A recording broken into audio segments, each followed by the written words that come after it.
For my victory, I thank God, yeah, Baba.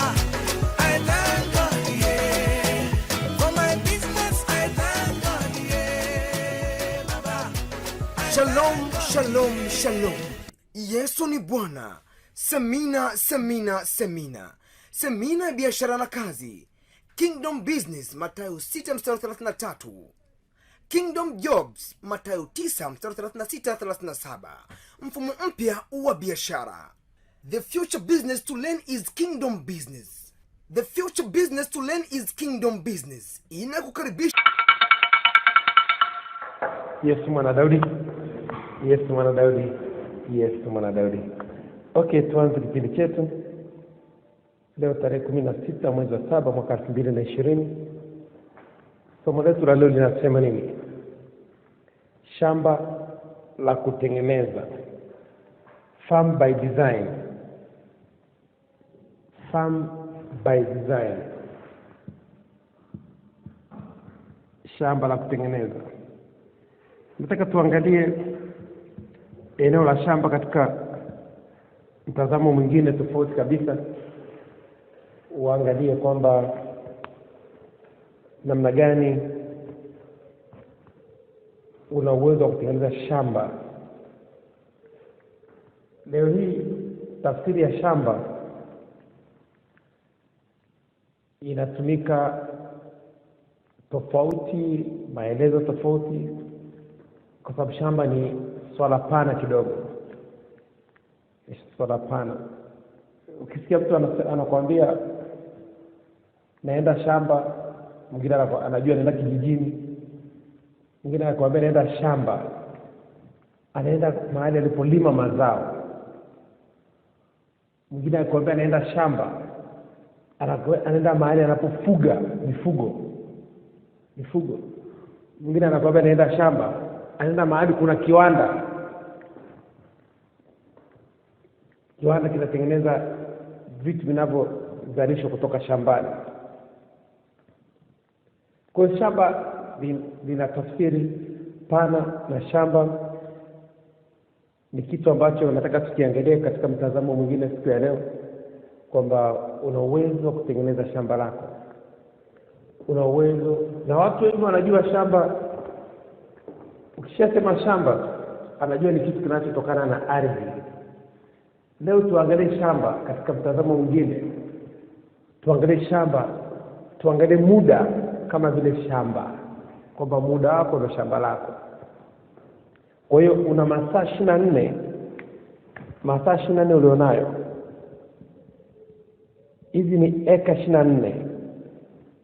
Ni eka 24. 24 acres. Sasa katika kila lisali moja ni eka moja. Kila lisali moja, nusu saa ni nusu eka. Kwa hiyo nataka tuangalie jinsi ambavyo utakapogawanya haya masaa 24 kama shamba. Kwamba haya masaa 24 kama shamba. Tunaposema shamba ni eneo ambalo linafanyika shughuli nyingi, sio shughuli kidogo. Tukisema neno shamba, neno linafanyika shughuli nyingi. Hapa kwenye shamba kuna kuku, kuna nguruwe, kuna ng'ombe, kuna samaki, bwawa la samaki, kuna mazao, kuna vitu vingi vinafanyika katika hilo shamba.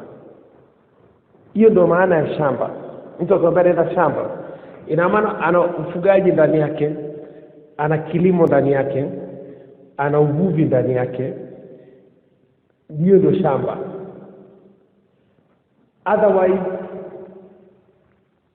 tutatumia neno shamba kwa sababu ni pana kwenye sababu ya kilimo. Unakuta mtu ana kilimo, ana ufugaji. Na kuna mtu mwingine ana ufugaji, ana kilimo kwenye eneo lake, lakini kitu anachokifanya ni kwamba analima chakula cha kulisha wanyama. Analima labda ni mahindi ya kulisha wanyama, majani ya kulisha wanyama, analima. Kwa hiyo anaita shamba, na ni shamba kweli. Na mwingine anafuga samaki.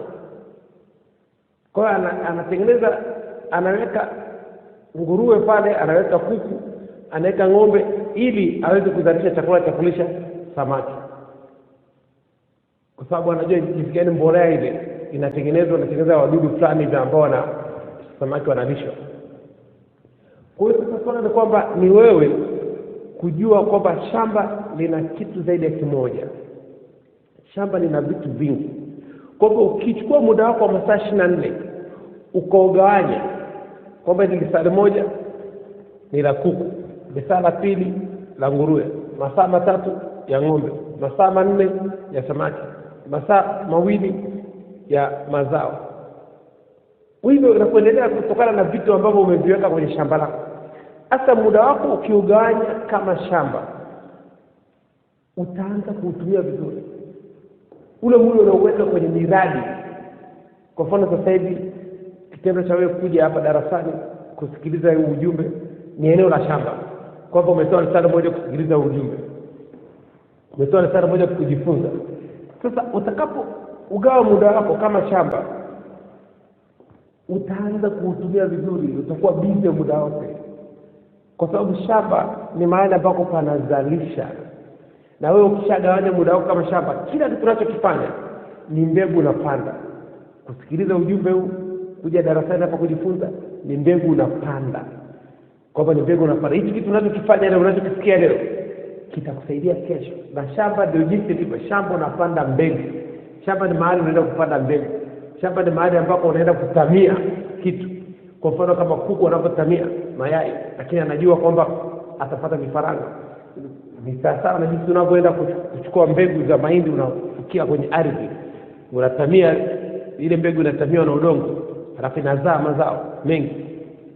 Sasa pale utakapogawanya muda wako kama shamba, eka zako 24 ukazigawanya, eka moja ni ya darasani, eka ya pili ni ya kusoma Biblia, eka ya 3 ni ya kwenda kwenye mazoezi, eka 4 ni za usingizi, eka 7 hizi za kufanya biashara, eka 2 hizi ni za kupumzika, eka 1 hii ni ya kukaa na watoto wangu kuongea nao, unaona kabisa eka 3 hizi za transport, utakuwa kusafiri, utakuta shamba lako limejaa. Kila eneo la shamba lako umejaza mradi, umejaza kitu kinachofanyika kwenye kila eka. Lakini kama haujaweza kugawanya muda wako kama shamba, hauwezi kuutumia. Leo hii dunia ilikuwa hii sayari, ilikuwa ni sayari moja. Kuna watu wajanja walikaa chini, thinkers, watu wanafikiri, wakagawanya ikawa mataifa. Ikawa nini? Ikawa hapa kuna Kenya, kuna Tanzania, kuna Uganda, kuna Rwanda, kuna Sudani. Sasa na wewe ni hivyo, Mungu amekupa muda, utengenezee ugawanye ule muda wako kama mataifa yalivyogawanywa, kama nchi zilivyogawanywa, kama jinsi wanavyogawanya shamba. Anajua ana shamba eka moja, lakini ndani ya eka moja anafuga kuku, anafuga nguruwe, anafuga ng'ombe, analima ndizi, analima nyanya, anafuga samaki, anafuga mbuzi. Ndani ya eka amegawanya ile eneo. Sasa kama haujagawanya muda wako kama shamba, haiwezi kuutumia. Kwa sababu unapogawanya kama shamba, kila eneo ambalo umewekeza kitu fulani, kile kitu kina faida. Hakuna kitu utaenda kulima shambani, unaenda shambani kwa sababu kila kitu utakachokiweka pale kina faida. Sasa utakapogawanya muda wako kama shamba, hakuna mahali utapoteza muda. Hakuna mahali utakapopoteza muda. Lakini kama muda hujagawanywa, muda unapotea. Lazima udesign muda wako kwenye makaratasi. Utengeneza muda wako kwenye makaratasi. Ukiweza kutengeneza muda kwenye makaratasi, tayari umeshakuwa shamba. Ukiangalia leo hii familia yote, ukienda nyumba yote ambako kuna familia, ile nyumba ni kama shamba. Kwa sababu gani? Kuna kazi nyingi sana zinafanyika pale ndani. Kuna jikoni, kuna chumbani, kuna chooni, kuna sindumu, kuna sehemu ya store, kuna sehemu ya garden, kuna sehemu vitu vingi, na vyote vinafanya vyote vina faida. Vyote vina nini? Na ndio sababu vimewekwa pale kwenye ile nyumba. Sasa mtu anapo design nyumba, ana design nyumba kama shamba, anapo design shamba, kwamba kila kitu unachokidesign kwenye ujenzi na maeneo ya nje yana faida. Na muda ukiudesign kama shamba, ukatengeneza muda wako kama shamba, una faida. Hakuna mahali utatenda dhambi, hakuna mahali utafanya kosa, kwa sababu kila mahali kuna mbegu ya kwenda kupanda. Ile eneo hili linapandwa mahindi, eneo hili linapandwa, eneo hili hapo linapandwa neno la Mungu, kusoma Biblia, eneo hili hapo linapandwa kwenda darasani, eneo hili hapo linapandwa kwenda kwenye biashara, eneo hili linapandwa kwenda kwenye maonyesho. Huyu mtu ana faida katika kila eneo. Hakuna eneo ambalo alimi kitu azao ambalo sio la biashara. Kila eneo kwenye muda wako unalima zao la nini? La biashara. Sio zao la kula chakula, ni zao la biashara. Unakuta umeujaza muda wako masaa 24. Utapata muda wa kulalamika, kunungunika, kulaumu. Watu wanapata muda wa kulalamika na kunungunika kwa sababu ule muda hujagawanywa. Hii dunia iligawanywa mataifa, iligawanywa nchi, na kila nchi ikawekewa mipaka yake na kazi zake. Ndivyo Mungu alivyofanya. Kila nchi iliwekewa mipaka yake na kazi zake na nyakati zake. Sasa leo kama hujagawanya muda wako kama mataifa, hauwezi kutumia. Leo kuna Tanzania, hii nchi ya Tanzania imegawanywa mikoa, imegawanywa wilaya, imegawanywa vijiji. Kweli Mungu? Hakuna kitu ambacho kigawanya. Kila kitu utakachopewa na Mungu anataka ukigawanye. Kazi yako wewe ni kukigawanya kila kitu Mungu alichokupa. Kumbuka wana wa Israeli walipopelekwa Misri, Joshua aliambiwa agawe ile ardhi, yale makabila 12. Agawe nini? Ardhi, ile nchi ya Misri, ile nchi ya Israeli, aigawanye kwa yale makabila 12. Sasa leo hii na mtuona kila mahali Mungu alikuwa anamwambia, wakati anatuma wale wapelelezi kule Misri, walitoka na wapelelezi kutoka makabila 12. Kila kitu ni kugawanya, gawanya. Sasa umepewa muda wa masaa 24, umeambiwa gawanya muda wako. Ukiweza kugawanya muda wako, unakuwa bilionea. Changamoto tulionayo mpaka sasa hivi, watu wameshindwa kugawanya muda. Kama jinsi bara la Afrika limegawanywa, kuna nchi 54 na masaa yako 24 yagawanye. Na kila mahali utakapogawanya yale masaa 24, yatakuwa ni masaa ya biashara, masaa ambayo yana faida ndani yake. Kwa sababu kila kitu utakachokifanya kina nini? Kinazalisha, kinaleta faida. Tofauti na hapo hakuna kitu. Mungu amekupa kitu, anagawanya. Kiangalia mzazi akiona amekuwa mzee, anagawanya mali yake, anawapa watoto, kila mmoja anapewa sehemu yake. Sasa swala ni kwamba tuna kazi ya kufanya nini? Ya kugawanya. Kugawa poshe. Hebu tuende kwenye maandiko. Tuende kwa Matendo ya Mitume sura ya 17 mstari wa 26 mpaka 28. Matendo ya Mitume sura ya 17 mstari wa 26 mpaka 28. Neno la Mungu linasema nini? Naye alifanya kila taifa la wanadamu kutoka katika mmoja wakae juu ya uso wa nchi yote, akiisha kuwawekea nyakati alizoziamuru tangu zamani na mipaka ya makazi yao, ili wamtafute Mungu ingawa niko kupapasa wakamuone, ijapokuwa awe mbali na kila mmoja wenu. Sura 28. Kwa maana ndani yake yeye tunaishi, tunakwenda na kuwa na uhai kwetu, kama vile mmoja wenu atunga mashairi alivyosema, maana sisi sote tu wazao wake. Sasa jaribu kuangalia, Mungu alipoumba nchi aligawa, akaweka kila mtu, akaweka mipaka, akaweka muda na makazi. Na wewe umepewa muda ugawanye, weka mipaka na makazi. Tuko pamoja?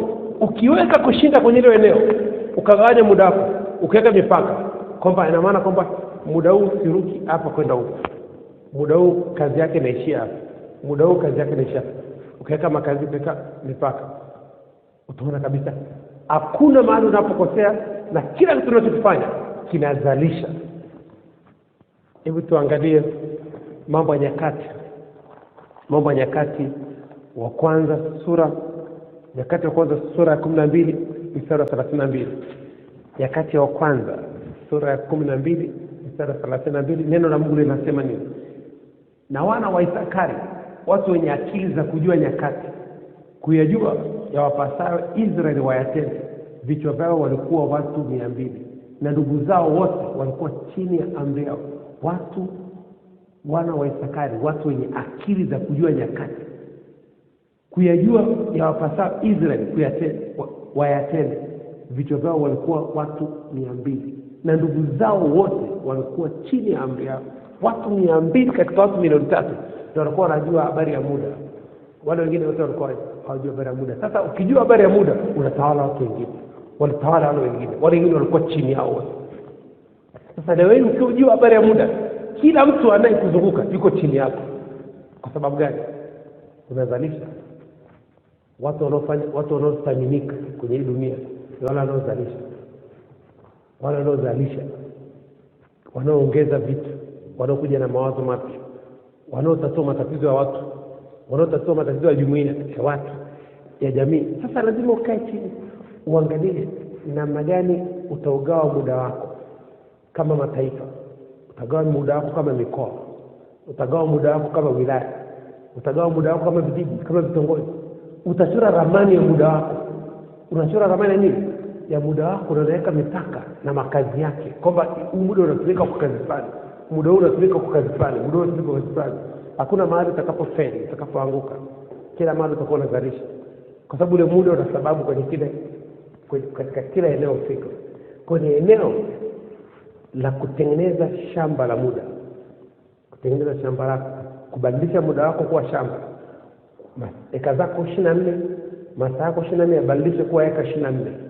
Gawa zile eka 24, kuna sehemu ya kilimo, kuna sehemu ya ufugaji, kuna sehemu ya uvuvi, kuna sehemu mbalimbali ya kiwanda, kuna sehemu za uzalishaji, karakana.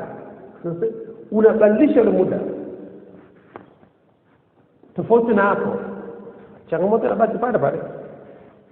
Unakuwa unazunguka mlima Sinai miaka 40, unazunguka mahali pamoja, hakuna kuzalisha, hakuna kinachotokea. Na watu wote wanaozunguka mahali pamoja wanalalamika na kunungunika. Hata wana wa Israeli walifanya hivyo kwa sababu hawakujua thamani ya muda wao, wakaanza kulalamika na kunungunika. Kwa hiyo nataka tuangalie ile eneo kwa kina.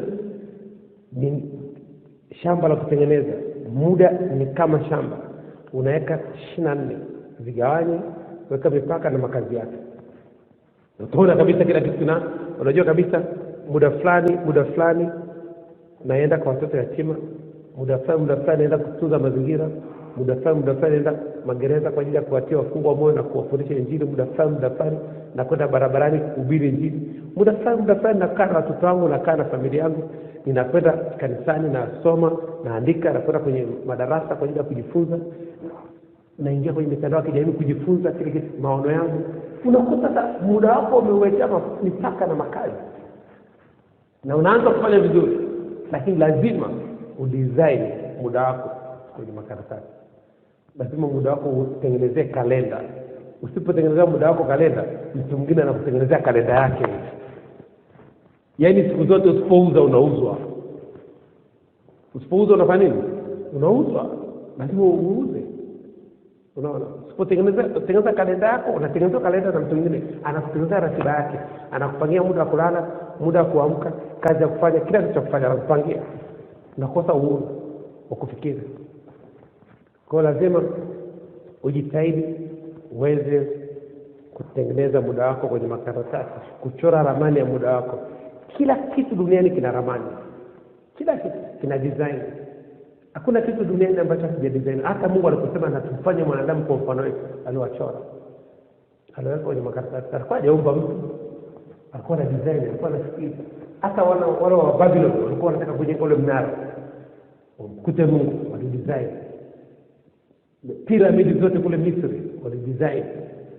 Hakuna kitu ambacho hakijachorwa. Kila kitu kinaanzia kwenye makaratasi. Sasa ukishaanza kuchora ramani ya muda wako, ukaweka na mipaka yake na makazi yake, hakuna mahali utakapofeli. Utakuwa busy muda wote na utaona kwamba muda ni mdogo. Utaona muda hautoshi. Kwa sababu patakapoongezeka makazi mengine, inabidi upunguze baadhi ya sehemu ili upate muda mwingine. Sasa hivi angalia Tanzania ilikuwa na wilaya kiasi fulani, leo wilaya zinaongezwa. Kwa nini? Uhitaji umeongezeka. Kwamba tukate hii wilaya ni kubwa sana. Tukate tuweke iwe ni wilaya nyingine ili tupate mtu wa kufanya nini? Wa kuweza kuendesha ile eneo. Kwa sababu mtu mmoja hawezi kuendesha eneo kubwa namna hiyo. Kwamba uhitaji wa mahitaji ya wanadamu yanaongezeka na wilaya zinaongezeka. Kila kitu kikiongezeka na vitu vinaongezeka. Kwa hiyo lazima ujitahidi uweze kuweka mipaka kwenye muda wako na makazi yake. Usipofanya hivyo, changamoto zinakuwa haziishi. Kwa sababu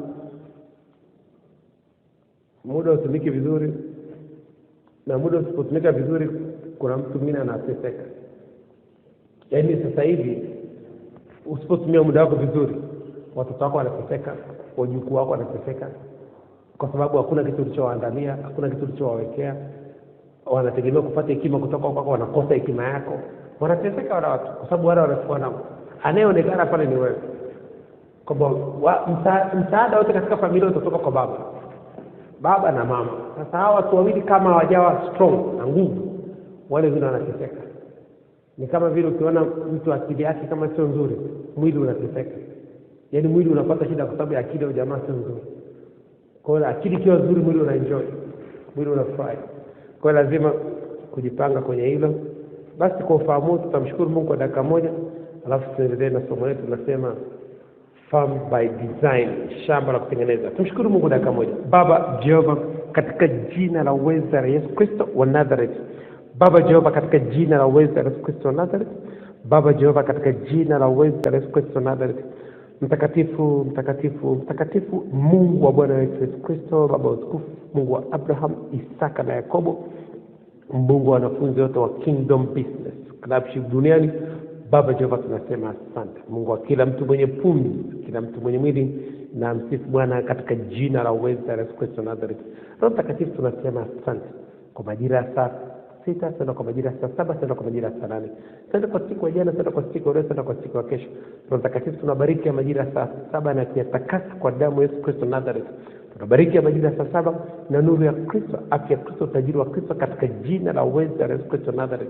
Tunabariki ya majira ya saa 7 na hekima ya Kristo, ufahamu wa Kristo, maarifa ya Kristo, mafunuo ya Kristo, ujuzi wa Kristo, ubunifu wa Kristo katika jina la uweza la Yesu Kristo Nazareth. Tunabariki ya majira ya saa 7 na upendo wa Kristo, imani ya Kristo, matumaini ya Kristo, uaminifu wa Kristo, furaha ya Kristo, amani ya Kristo katika jina la uweza la Yesu Kristo Nazareth.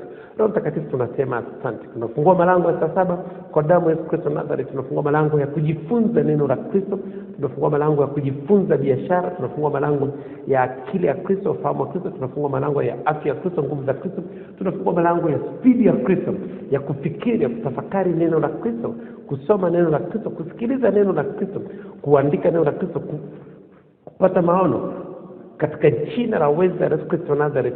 Roho Mtakatifu, tunasema asante. Pokea sifa, pokea utukufu, pokea heshima, pokea shukrani zetu.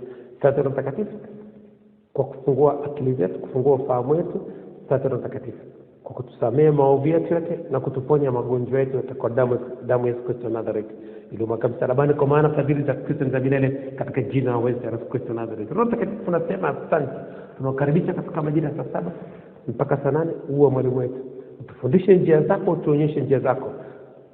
Karibu Roho Mtakatifu. Tupe neema ya design muda wetu, kuwekea mipaka na makazi yake. Utupe neema ya kutumia muda wetu vizuri katika jina la uweza la Yesu Kristo Nazareth. Roho Mtakatifu, tunasema asante. Tunakaribisha katika majira saa 7, uwe mwalimu wetu. tufundishe njia zako, utuonyeshe njia zako. Karibu na Mtakatifu, katika jina la uweza ya Yesu Kristo tumeomba na kushukuru. Haleluya, amen. Okay, tuendelee na somo letu. Farm by design, shamba la kutengeneza. Shamba ni eneo ambalo linafanyika kitu zaidi ya kimoja. Hilo ni shamba. Kuna ufugaji, kuna uvuvi, kuna kilimo, kuna vitu mbalimbali vinafanyika katika shamba. Kwa sasa katika na muda wako ni hivyo. Muda wako na masaa 24. Hizo ni eka 24. Zigawanye kwa miradi mbalimbali na zigawanye kwenye makaratasi. Chukua karatasi, anza kuchora, anza kuandika kwamba haya masaa 24 utayatumia kwenye kitu gani. Tofauti na hapo unakosa productivity, uzalishaji, kwa sababu shida iko kwenye muda. Swali ni kwamba sio kitu rahisi kumwendeleza mtu. Mtu atajiendeleza mwenyewe, kwa sababu kitu ambacho hauna unaambiwa ufikiri, sio uingie kwenye maombi. Umeambiwa fanya nini? Ufikiri kitu ambacho hauna, fikiri, sio maombi. Unajua kuna lugha ambazo lazima wewe uende hatua kubwa zaidi. Hatua kubwa zaidi. Kama umefanya maombi na vitu vitokee, ina maana kwamba hicho kitu sio cha kuomba, hicho kitu ni cha kufikiri. Na kama umeomba kitu na hakijatokea, hicho kitu kiko ndani ya uwezo wako, sio sehemu ya Mungu. Kiko ndani ya uwezo wako, ina maana wewe una uwezo wa kufanya hicho kitu. Sasa watu wanakosea kwenye kutokujua kitu cha kuomba na kitu cha kufikiri. Kuna vitu vya kuomba na kuna vitu vya kufikiri. Sasa tunaposema swala la uchumi, sio kitu cha kuomba. Hicho ni swala la kufikiri. Swala la kufikiri. Kwa hiyo sasa tukisema swala la ugonjwa, hilo ni swala la kuomba. Kuingia kwenye toba ili usamehewe, ugonjwa uondoke. Lakini tunaposema swala la uchumi, sio swala la maombi. Swala la uchumi ni la imani, la matendo. La matendo, unaweka muda wako kazini, unaweka imani yako kazini. Sasa watu wengi sana wameshindwa kujua kwamba ili swala la kuomba au la kufikiri. Wachungaji wamewaambia watu, ukiwa una pesa funga na kuomba. Ukiwa una kazi funga na kuomba. Ukiwa biashara yako ifanye vizuri funga na kuomba. Wachungaji hawaambii watu wafikiri mbinu. Sasa ukiangalia Wachina wafunge na kuomba kwenye swala la uchumi. Wamarekani wafunge na kuomba kwenye swala la uchumi. Wanafikiri. Wanatumia nafasi ya farini ya kufikiri, wana muda wa kufikiri, wanatoa muda wa kufikiri, waumize kichwa. Yesu anasema ombeni mtapewa, tafuteni mtaona, bisheni mtafunguliwa. Kuna mahali pa kuomba, kuna mahali pa kutafuta na kuna mahali pa kubisha. Sasa hichi kitu ni cha kuomba, cha kunoku, kile cha kubisha ni cha kufikiri. Knock your head, kubisha hodi. Unapiga kichwa chako pako pate hilo wazi, pako pate majibu. Sasa kuna vitu cha kuuliza, cha kuomba, cha kufikiri. Cha kuuliza, cha kuomba, cha kufikiri, cha kutafuta. Sasa ukishachanganya vyote ukaweka kwenye kapu moja, havileti matokeo. Neno la Mungu linasema nini? Kwenye kitabu cha Mhubiri sura 7 mstari wa 14. Mhubiri 7:14, neno la Mungu linasema nini? Neno la Mungu linasema siku ya kufanikiwa ufurahi na siku ya mabaya ufikiri. Siku ya mabaya ufikiri. Siku ya mabaya haitakiwi uombe, kuingia kwenye maombi. Siku ya mabaya sio siku ya kufunga na kuomba. Kwa sababu Biblia inasema mambo mengine hayawezekani bila kufunga na nini? Na kuomba. Sio kila kitu cha kufunga na nini? Ni mambo mengine hayawezekani bila kufunga na nini? Na kuomba. Sasa unakuta kitu cha kufunga na kuomba ufanye, kitu cha kufikiri unafunga na kuomba. Pale umeshakosea, upate majibu. Yesu akisema kwamba ni vitu vyote utafunga na kuomba vitatokea, ingelikuwa ni hivyo basi kila mtu angelikuwa na hela. Kila mtu angelikuwa na maisha mazuri. kwamba lazima ni wewe kujua kwamba kila ugonjwa una dawa yake. Huwezi kutibu malaria na dawa ya kansa, huwezi kutibu malaria na dawa ya mafua. Kila ugonjwa una dawa yake. Kwa hiyo ni eneo la kukaa chini, kuanza kujua kabisa kile ambacho hauna. Fikiri. Ukiweza kufikiri utapata majibu mazuri. Kwa hiyo watu wengi wameacha kufikiri, kwa sababu kufikiri ni kazi ngumu, sio kazi rahisi. Kufikiri ni kutatua matatizo. Suleiman alimwomba Mungu ampe kazi ya akili. Na tulisema jana kuna kazi ya mikono na kuna kazi ya akili. Kazi ya akili ni kutatua matatizo bila kutumia fedha. Tuko pamoja? Ukifika kwenye kiwango cha kutatua matatizo bila kutumia fedha, kiwango chako cha akili ni kikubwa mno. Alikuwa anatumia hekima kutatua nini? Matatizo. Hakuna tatizo hata moja Suleiman alitatua kwa kutumia fedha. Ukiona mtu anatatua tatizo kwa kutumia fedha, hilo sio tatizo.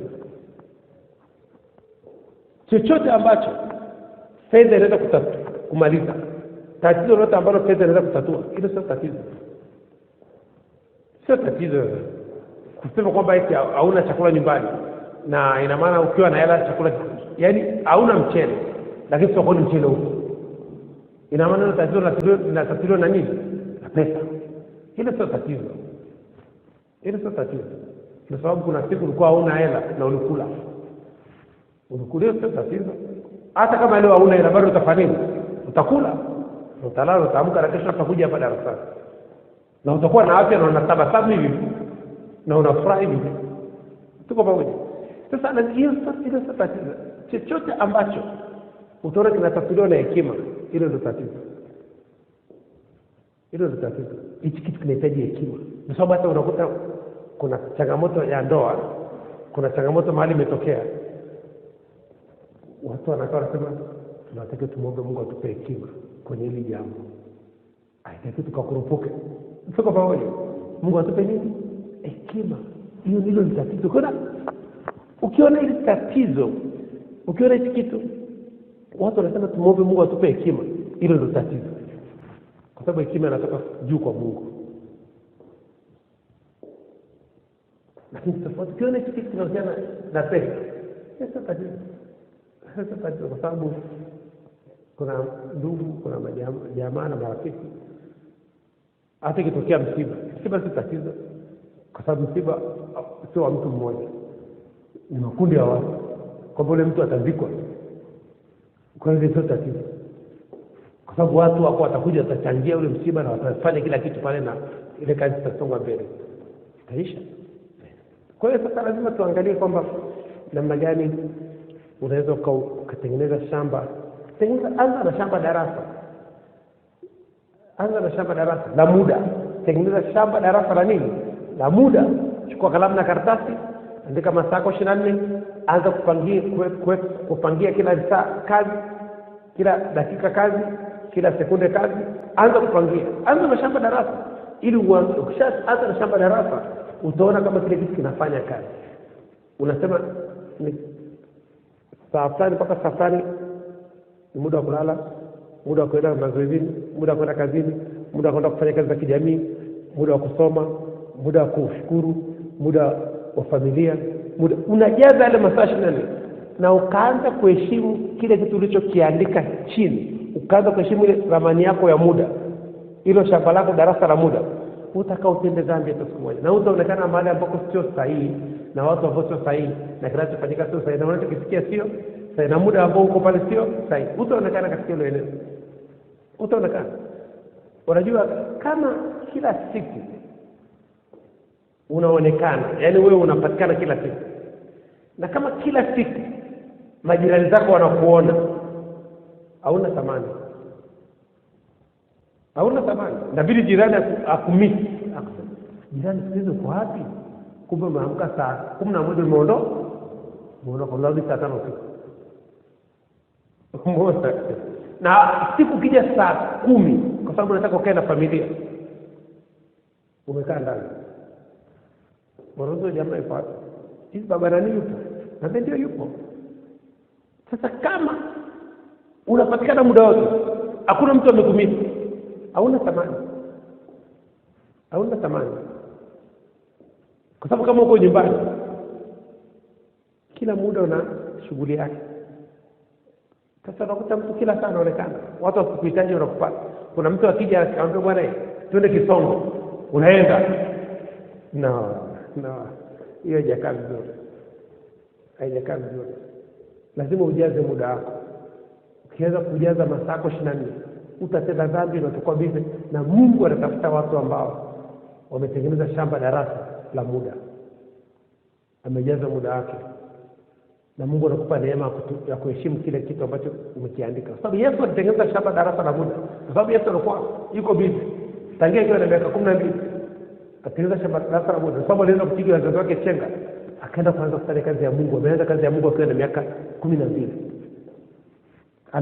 Mtoto mdogo anapozaliwa anajua maono yake. Atakuwa nani akifikisha miaka 9. Yesu amefikisha miaka 9. Akaona wazazi wake bado wanamletea kitu ambacho akijakaa sawa, na akawapiga chenga. Akajua wanataka starehe, kwenda kwenye kukuza Pasaka tu. Akasema mimi siwezi kupatana nao tena.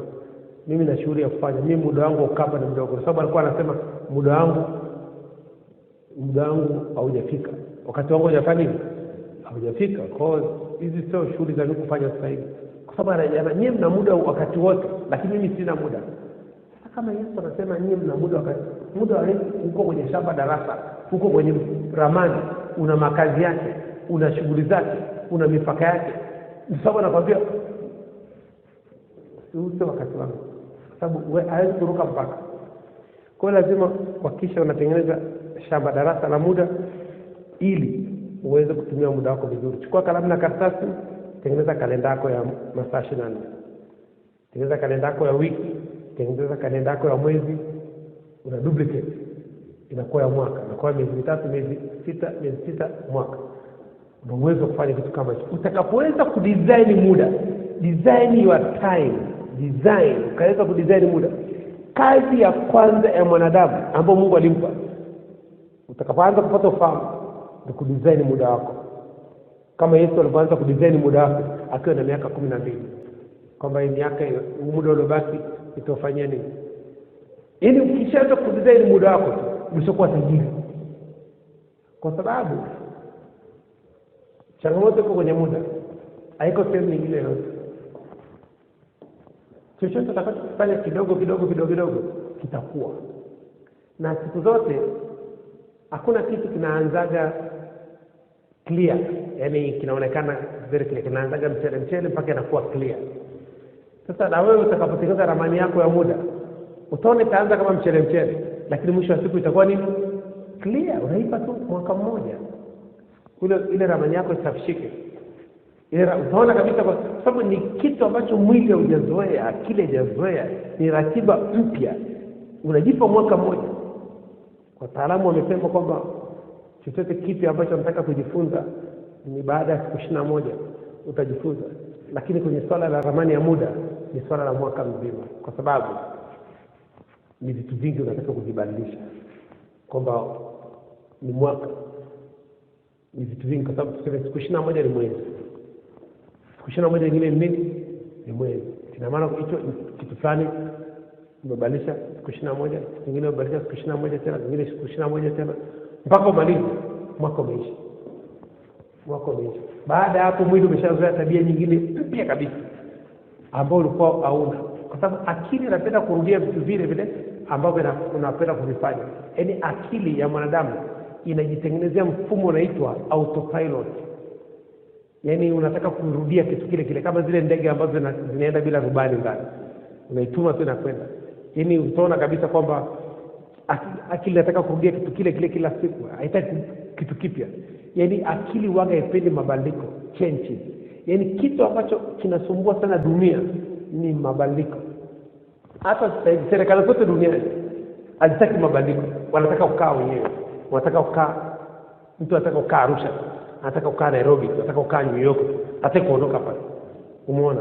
Sasa ni change, mabadiliko. Mabadiliko ni gharama. Mabadiliko lazima ulipe gharama ya kubadilika. Mungu alipomwambia Abraham ondoka nyumbani kwa baba yako, yale ni mabadiliko, analipa gharama. Wakati Ayubu anateswa na shetani, ilikuwa ni mabadiliko, analipa gharama.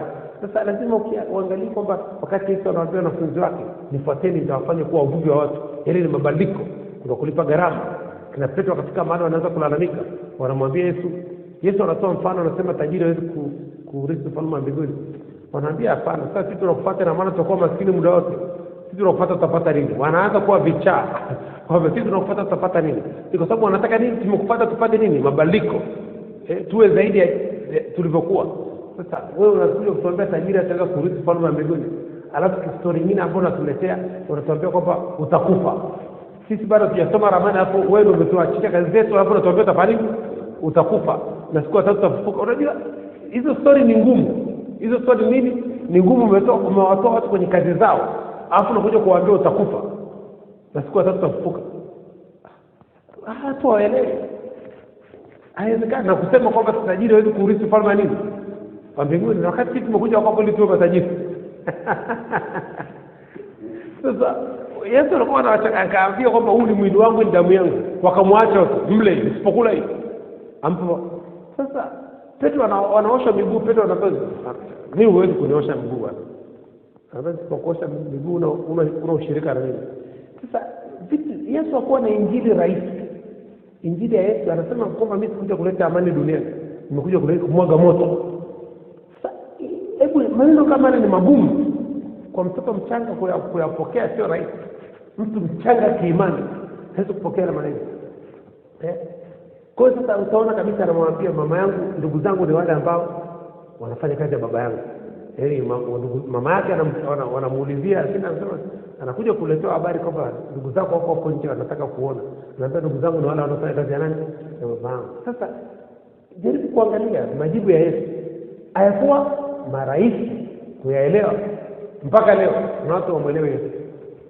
Hawamuelewi. Kwa sababu hata sisi tunapofundisha hii injili ya kingdom business, sio rahisi tunapoongea sisi kutuelewa, kwa sababu hatufundishi injili ya kanisani. Hii ni injili ya Yesu. Hii injili ya Kristo, injili ya ufalme wa Mungu. Kwamba hii ni injili ambayo ina majukumu. Lazima utumie muda wako vizuri, lazima umtumikie Mungu, lazima ufanye kitu. Ukitaka matokeo mazuri, lazima ufanye kitu cha tofauti. Usipofanya kitu cha tofauti, utapata matokeo yale yale. Yale yale uliyopata jana utapata leo. Lakini ukibadilika, matokeo yanabadilika. Kwa sasa hiyo ni gharama. Lazima mtu aweze kutumia muda wake vizuri. Kwa ni eneo la kufanya kazi. Ni eneo la kufanya kazi. Tuangalie kwenye shamba la muda. Tuangalie kwenye kitabu cha Mwanzo sura ya 8 mstari wa Mwanzo sura ya 8 mstari wa 22. Neno la Mungu linasema nini? Muda nchi idumupo, majira ya kupanda na mavuno, wakati wa kubaridi na wakati wa hari, wakati wa kaskazi na wakati wa kusi, mchana na usiku havitakoma. Majira ya kupanda na kuvuna hayatakoma. Sasa kama majira ya kupanda na kuvuna hayatakoma, wewe lazima utengeneze shamba. Majira ya kupanda na kuvuna hatafanya nini? Unajua Mungu, hilo ni agano la pili ambalo Mungu alifanya baada ya uumbaji. Agano la kwanza, wakati baada ya Adam kufanya kosa, alilaani nchi, ardhi. Unajua kisha laani ardhi, mwanadamu yuko connected, ameunganika na ardhi. Kwa kisha laani ardhi, tena mwanadamu yumpata. Ni kama sasa hivi mimi nimekutafuta wewe, nimekukosa kufanyia uovu, na piga mtoto wako. Nikipiga mtoto wako, maana nimekupata hadi wewe, lazima utapea attention kwa maumivu ya mtoto.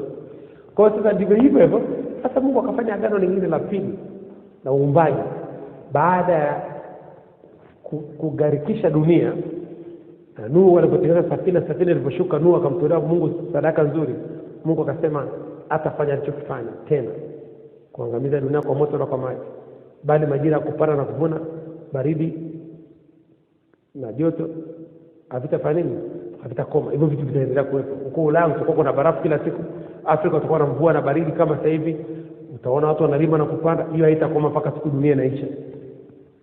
Sasa leo hii kama Mungu ameweka agano kubwa kama hilo, kwa nini usianze leo kupanda kwenye muda, kutengeneza shamba la muda ili uanze kupanda? Kwa sababu unajua neno la Mungu nasema Mungu haziakiwi, chochote apandacho mtu ndicho atakachovuna. Sasa jiulize, kama unapanda nini kwenye muda wako? Kila lisali moja kuna kitu gani umepanda? Umegawanya ule muda, umetengenezea ramani, umewekea mipaka yake na makazi yake katika muda wako. Unaweza kufanya hivyo, kile ulichopanda kwenye ule muda utakivuna.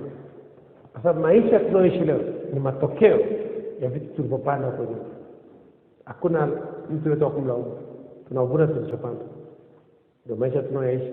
Kwamba lazima kujua kabisa kwamba ile eneo la majira kupanda na kuvuna hayatakoma, yataendelea kuwepo. Na kumbuka tukisoma kwenye kitabu cha Yohana sura 12 mstari wa 24, Yohana mtakatifu 12:24, neno la Mungu linasema, amin nawaambia, chembe ya ngano isipoanguka katika nchi ikafa, ukaa hali hiyo hiyo peke yake, bali ikifa hutoa mazao mengi.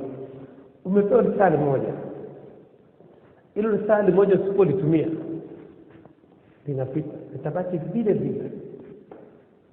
Lakini risali moja ukalitumia litakuletea mazao mengi.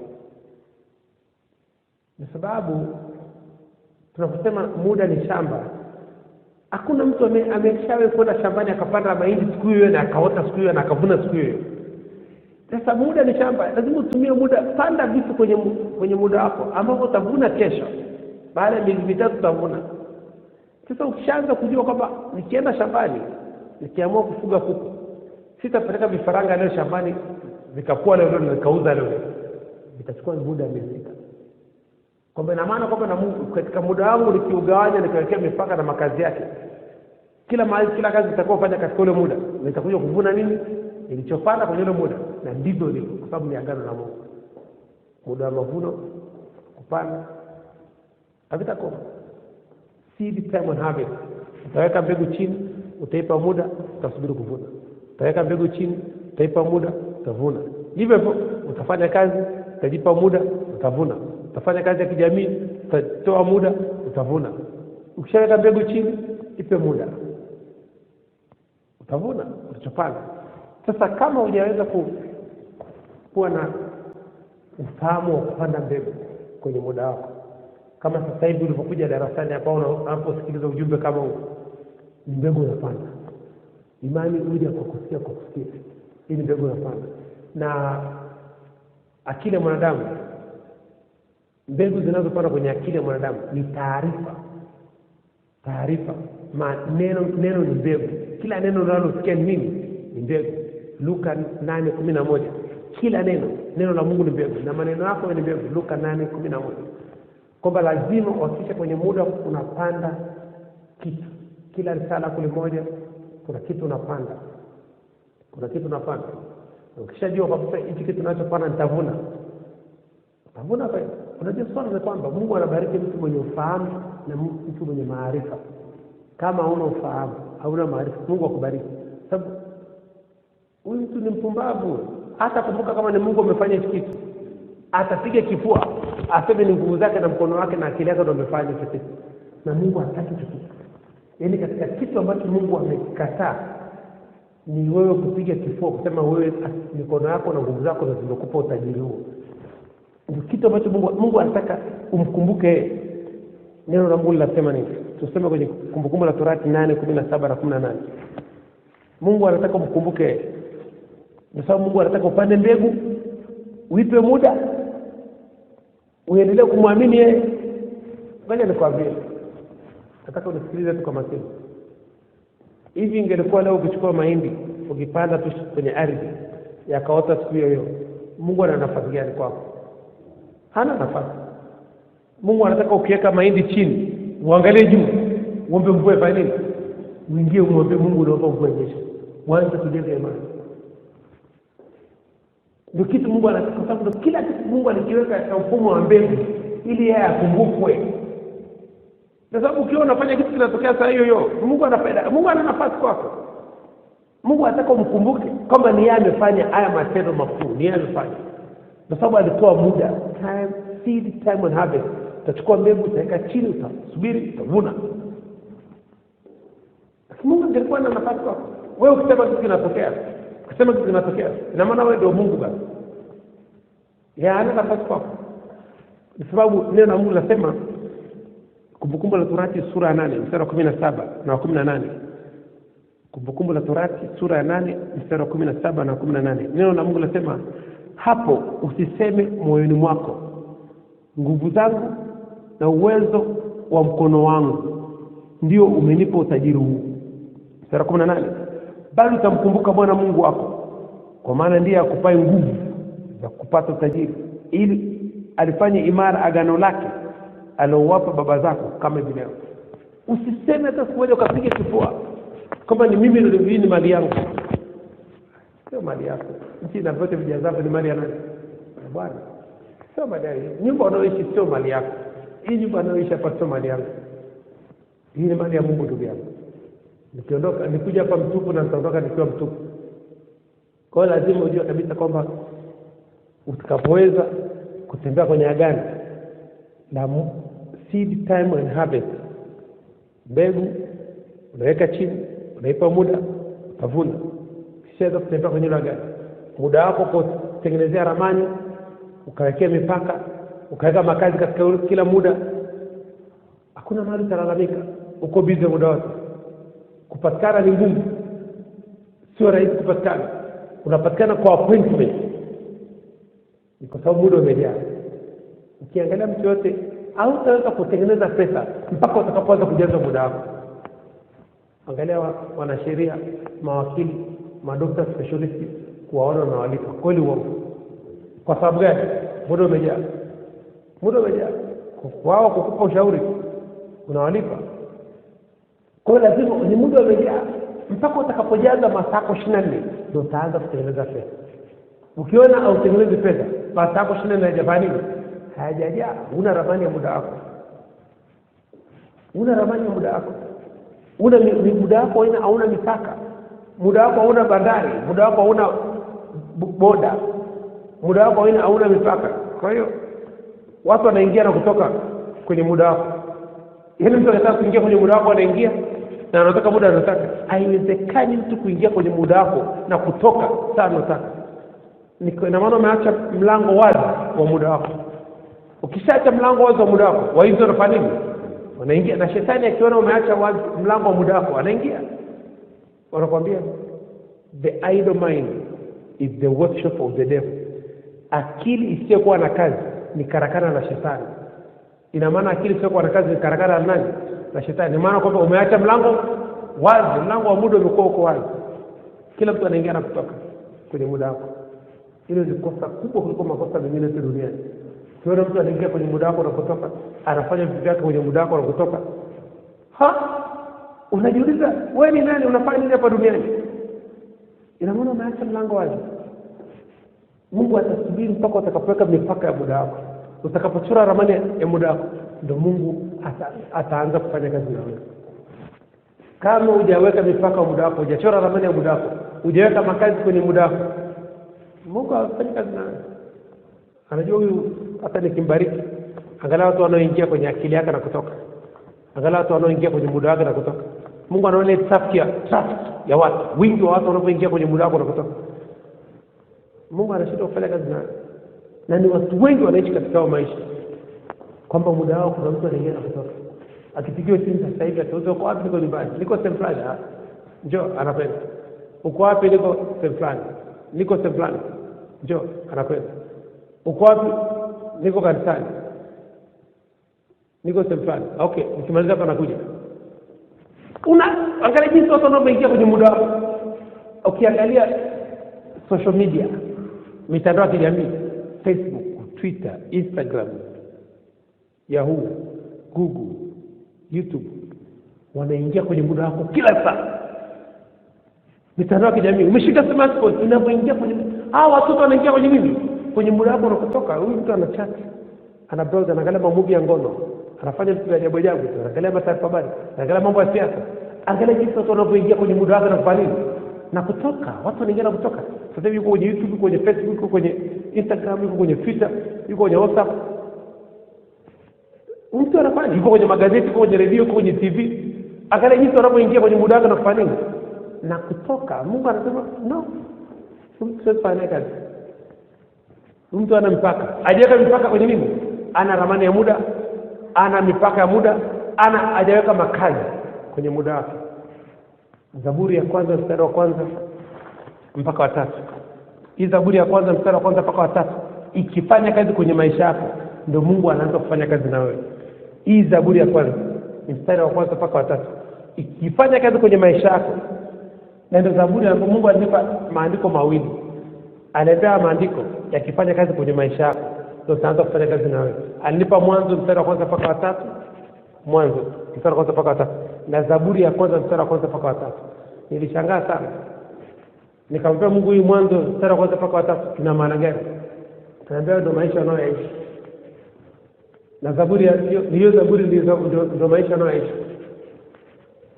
Kwamba lazima uanze kuishi mistari miwili. Mwanzo sura ya kwanza mstari wa kwanza mpaka wa 3, neno la Mungu linasema nini? Hapo mwanzo Mungu aliziumba mbingu na nchi, nayo nchi ilikuwa ukiwa tena utupu, na giza ilikuwa juu ya uso wa vilindi vya maji. Roho ya Mungu ikatulia juu ya uso wa maji. Mungu akasema iwe nuru, na ikawa nuru. Sasa haya ndio maisha anayoishi. Kija Mwanzo 1 mstari wa kwanza mpaka wa 3, heri mtu yule asiye kwenda katika shauri la wasio haki, wala akusimama katika njia ya wakosaji, wala akuketi barazani pa wenye mizaa, bali sheria ya Bwana ndiyo impendezayo, na sheria yake uitafakari mchana na usiku. Naye atakuwa kama mti uliopandwa kando kando ya vijito vya maji, uzao matunda yake kwa majira yake, wala jani lake halinyauki, na kila alitendalo litafanikiwa. Huyu mtu muda wake una ramani, una mipaka, una makazi. Huwezi kuingia. Leo serikali ya Tanzania ina mipaka. Kuingia Tanzania lazima uwe na nini? Na passport. Na mtu kuingia kwenye muda wako lazima awe na nini? Na passport. Haiwezi kuja mtu tu anaingia kwenye muda wako na anaishi kwenye muda wako bila passport. Haiwezekani. Mtu unajua ametoka wapi? Umemruhusu na anakaa muda gani kwenye muda wako? Hata ndoa ina muda wake. Ndoa ina muda wake. Kwa sababu kuna ule mwanamke atakufa au ule mwanaume atafanya nini? Atakufa. Ina muda wake. Kila kitu duniani kina muda. Kwamba lazima ujue kabisa kwamba mtu asiingie kwenye muda wako bila passport. Na ujue ametokea nchi gani, na ametokea kijiji gani, mji gani, mkoa gani. Na kwa nini amekuja kufanya nini kwenye muda wako? Amekuja kukuongezea au amekuja kukupotezea? Amekuja kutoa au amekuja kuongeza? Au amekuja kuzidisha? Au amekuja kugawanya? Lazima ujue au mahesabu yatakusaidia mbele ya safari. Kwa hiyo lazima ujitahidi sana uweze kutengeneza muda wako, kutengeneza ramani, kuwekea mipaka na makazi. Hilo ndio eneo ambalo litakusaidia mbele ya safari. Na eneo lingine ambalo nataka tumalizie, muda wetu mbaki dakika moja tumalize. Unapotumia muda wako vizuri kwa ajili ya kazi za kijamii, yaani watu wanaotamka mambo makuu na vile vitu vinatokea ni wale watu ambao wameweka muda wao kwenye kazi za Mungu, kazi za kijamii. Alafu wakitamka kitu, Mungu anafanyia kazi.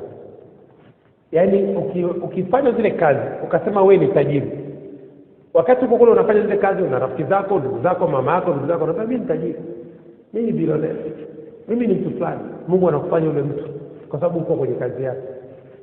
Anakufanya yule mtu. Ukisema unasema mimi na nyumba, mimi na gari, mimi na biashara, Mungu anakupa vile vitu kwa sababu unafanya kazi yake. Kwa sababu lazima unapofanya kazi ya Mungu uanze kutangaza mwisho kabla ya mwanzo.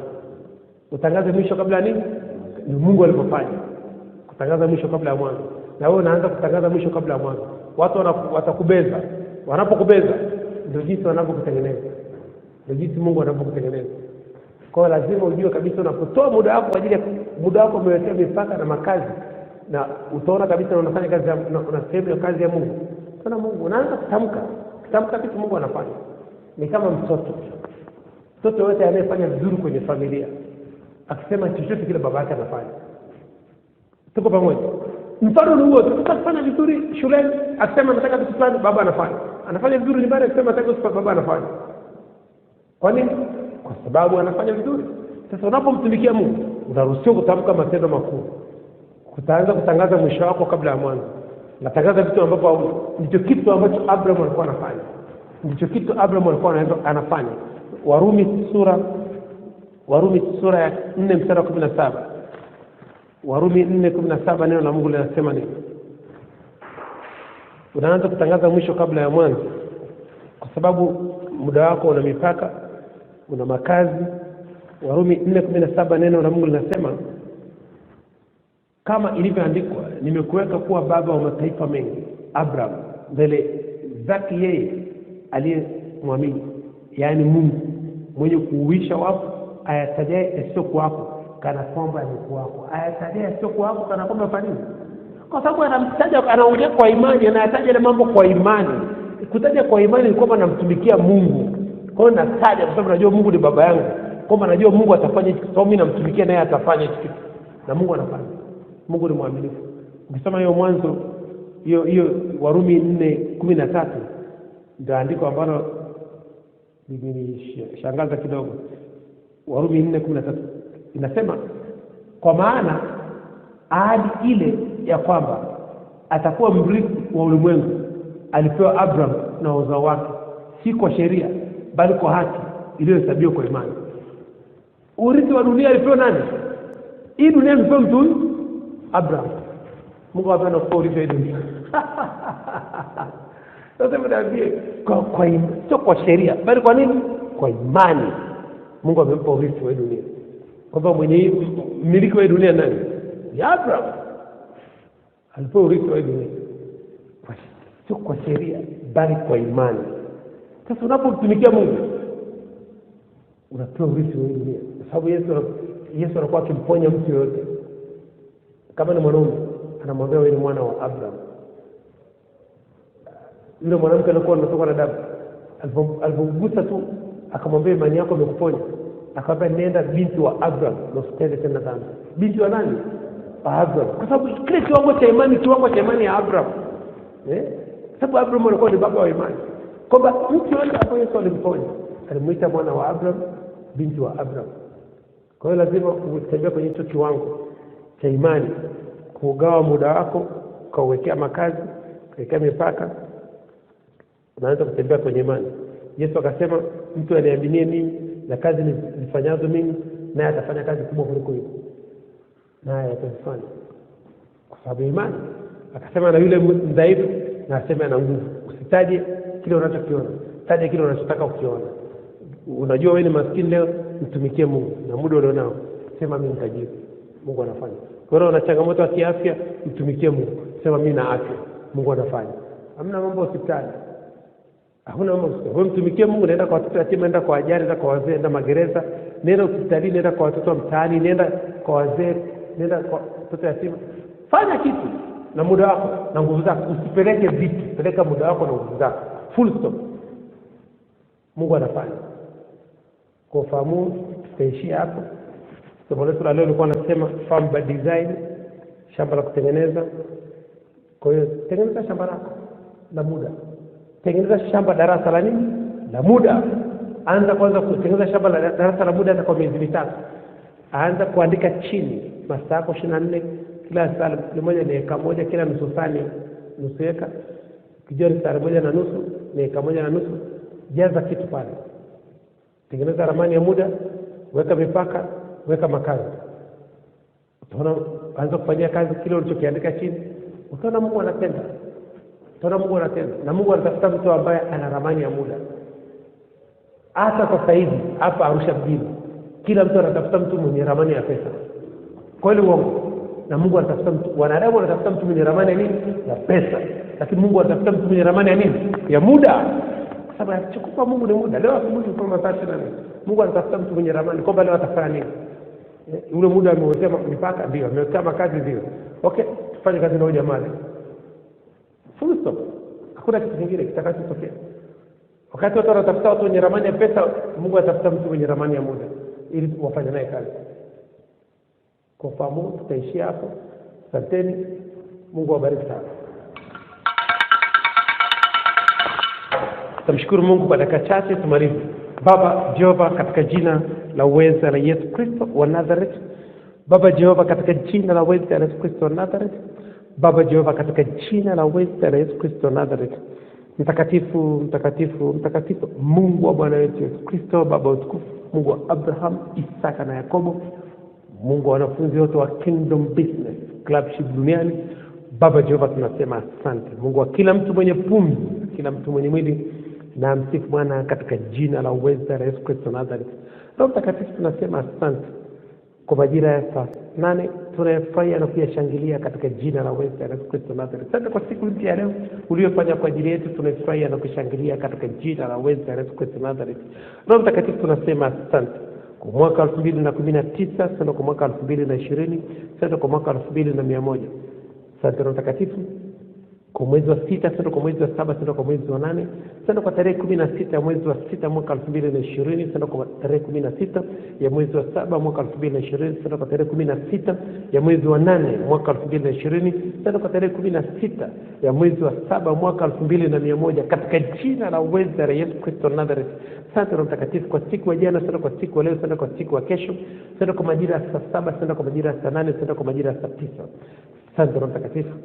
Bariki majira ya saa 9, bariki majira ya saa 8 na kuyatakasa kwa damu ya Yesu Kristo Nazareth. Bariki majira ya saa 8 na nuru ya Kristo, afya ya Kristo, utajiri wa Kristo, katika jina la uweza la Yesu Kristo Nazareth. Bariki majira ya saa 8 na hekima ya Kristo, ufahamu wa Kristo, maarifa ya Kristo, mafunuo ya Kristo, ujuzi wa Kristo, ubunifu wa Kristo, katika jina la uweza la Yesu Kristo Nazareth. Bariki majira ya saa 8 na upendo wa Kristo, imani ya Kristo, tumaini la Kristo, uaminifu wa Kristo, furaha ya Kristo, amani ya Kristo, katika jina la uweza la Yesu Kristo Nazareth. Roho Mtakatifu, tunasema asante. Tunafungua malango ya saa 8 kwa damu ya Yesu Kristo Nazareth. Tunafungua malango ya kujifunza neno la Kristo, tunafungua malango ya kujifunza biashara, tunafungua malango ya akili ya Kristo, fahamu ya Kristo, tunafungua malango ya afya ya Kristo, nguvu za Kristo, tunafungua malango ya spidi ya Kristo, ya kufikiri, ya kutafakari neno la Kristo, kusoma neno la Kristo, kusikiliza neno la Kristo, kuandika neno la Kristo, kupata maono, katika jina la uweza la Yesu Kristo Nazareth. Roho Mtakatifu, tunasema asante. Pokea sifa, pokea utukufu, pokea heshima, pokea shukrani zetu.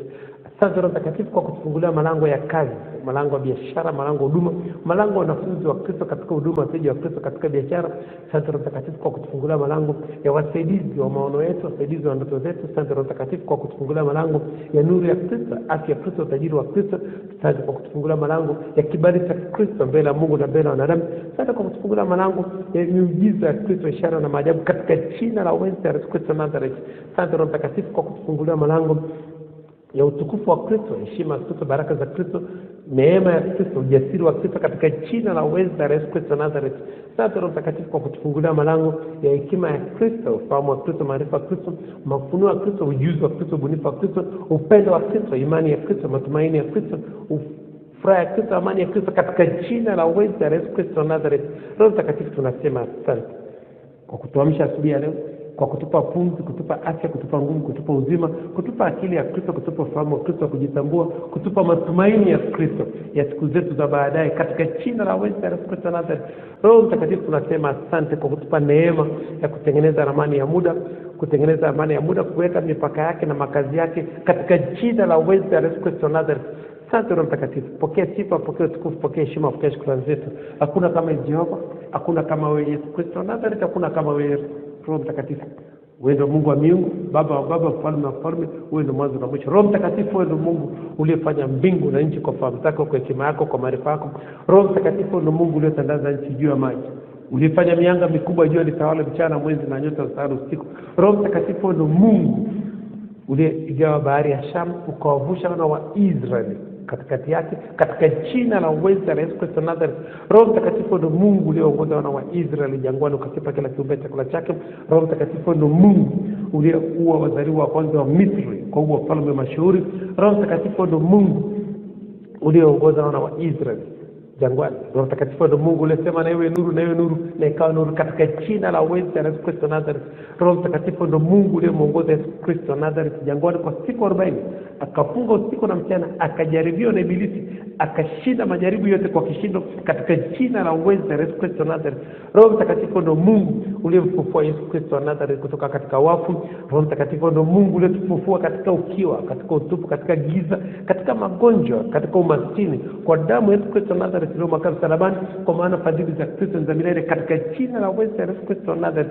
Roho Mtakatifu ndo Mungu uliyetusamea maovu yetu yote, ukatuponya na magonjwa yetu kwa damu ya Yesu Kristo wa Nazareth. Roho Mtakatifu ndo Mungu uliyetusamea madini yetu yote ya kiroho na ya kimwili kwa damu ya Yesu Kristo wa Nazareth. Roho Mtakatifu ndo Mungu uliotulinda tangia tulipozaliwa hadi leo, ukatufunika kwa damu ya Yesu Kristo wa Nazareth, ukatuzungushia ukuta wa moto katika jina la uweza ya Yesu Kristo wa Nazareth. Roho Mtakatifu ndo Mungu wa Bwana yetu Yesu Kristo, Baba tukufu, Mungu wa Abraham, Isaka na Yakobo. Unastahili sifa, unastahili hekima, unastahili nguvu, unastahili uwezo, unastahili kuabudiwa, unastahili shukrani, unastahili tukufu, unastahili heshima, unastahili baraka, unastahili utajiri, katika jina la uweza ya Yesu Kristo wa Nazareth. Roho Mtakatifu tunasema asante. Pokea sifa, pokea tukufu, pokea heshima, pokea shukrani zetu. Asante Roho Mtakatifu kwa kujibu maombi yetu. Tunaamini na tumepokea katika jina la uweza ya Yesu Kristo wa Nazareth.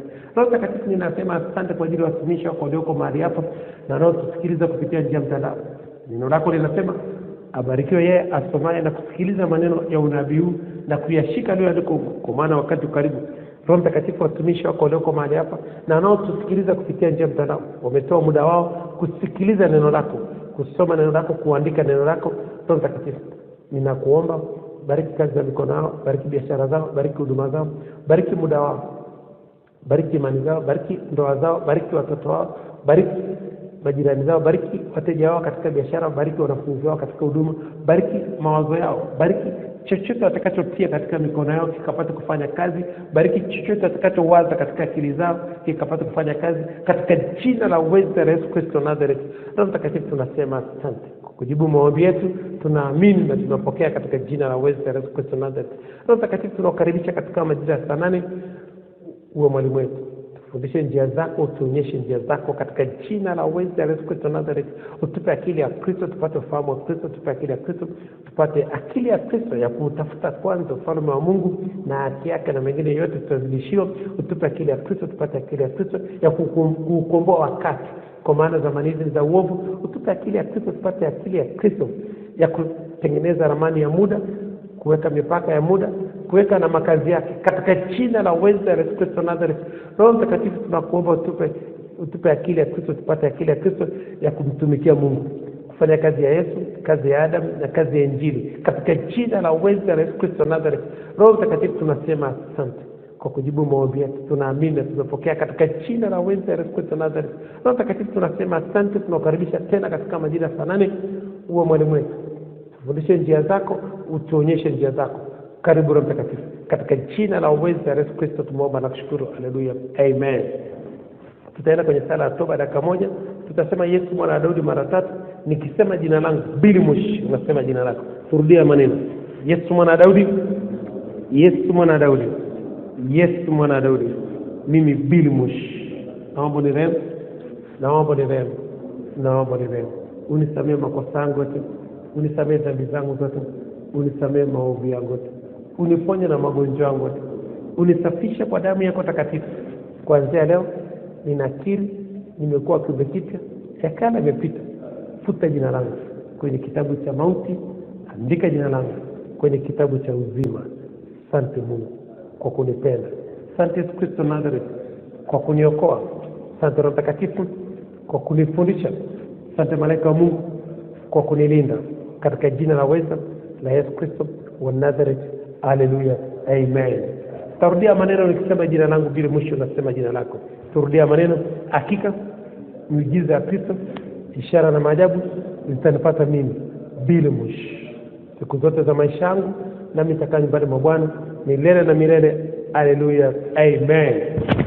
Ajirika na muda, tumia muda kibiashara. Asanteni, Mungu awabariki sana. For my victory, I thank God, yeah, Baba. I thank God, yeah. For my business, I thank God, yeah, Baba. I thank God, yeah. For my wifey, I thank God, yeah, Baba. I thank God, yeah. For my baby, I thank God, yeah, Baba.